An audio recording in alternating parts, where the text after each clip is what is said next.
हे सुद्धा आपल्याला कारण कसं मधून नाही म्हणून म्हणून आपल्याला कधी वाचायला वेळ नाही तर कधी वाचतो ना आपण म्हणून आपल्याला हे सुद्धा वाचायला आपल्याला वेळ नाही तर कळण कधी वाचलं तर कळण पण आपण वाचत नाही म्हणून त्याच्यासाठी पुन्हा कोण आलं शंकराचार्य आले त्यांनी पण हे ज्ञान संस्कृतूनच दिलं पण साधू सांगू डोळा तो कळवळा म्हणून या माझ्या ज्ञानोबरायला ना ह्या जगाचा कळवळा आलाय आणि कळवळा आला ही ज्ञानेश्वरी तुमच्या माझ्या समोर कशी केली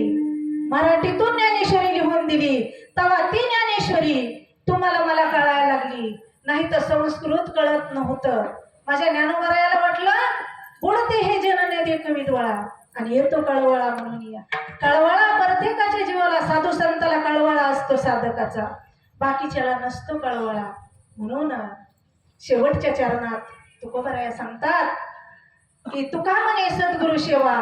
सर्व देवाहुनी श्रेष्ठ सर्व देवापेक्षा श्रेष्ठ कशी आहे सद्गुरूची सेवा बघा कशी सेवा केली पाहिजे तुम्ही आम्ही तनु मनो जीवे चरणाशी लागावे आगरवता करावे दास्य सकळ अशी जर सेवा केली तर सेवा साधू संतापर्यंत पोहोचती ही सेवा आणि तशी जर नाही सेवा केली तर पोहोचणार नाही मग कसं होईल सांगू का तुम्हाला बाबळीवरी मंगळा घाली जरा तैशा आमच्या वाऱ्या पंढरीच्या तशी सेवा होईल तनाने मनाने जर धनाने जर सेवा नाही केली तर मग आपली सेवा केलेली सगळी व्यर्थ जाणार आहे विठ्ठल विठ्ठल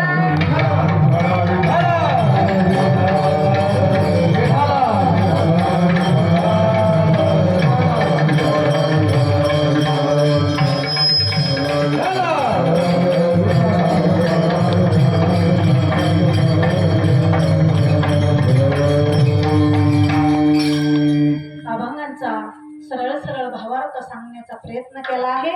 भावार्थ अभंगाचं जे मी सांगितलंय हे असंच आसन म्हणून काही नाही प्रत्येकाची बुद्धी वेगळी वेगळी असते प्रत्येकाचा अभ्यास वेगळा वेगळा असतो 4 दिवस तुम्ही सर्वांनी कीर्तन ऐकलं 4 दिवसाचे अभंग सांगा बरं कोणचे कोणचे आहेत ती महाराजांनी घेतलेले सांगा बघू तुम्ही सर्वांनी कीर्तन ऐकले सांगा पहिल्या दिवशीचा अभंग कोणचा आहे दुसऱ्या दिवशीचा कोणचा आहे तिसऱ्या दिवशीचा सांगा कालचा मला माहिती मी काल होते ना 3 दिवसाचे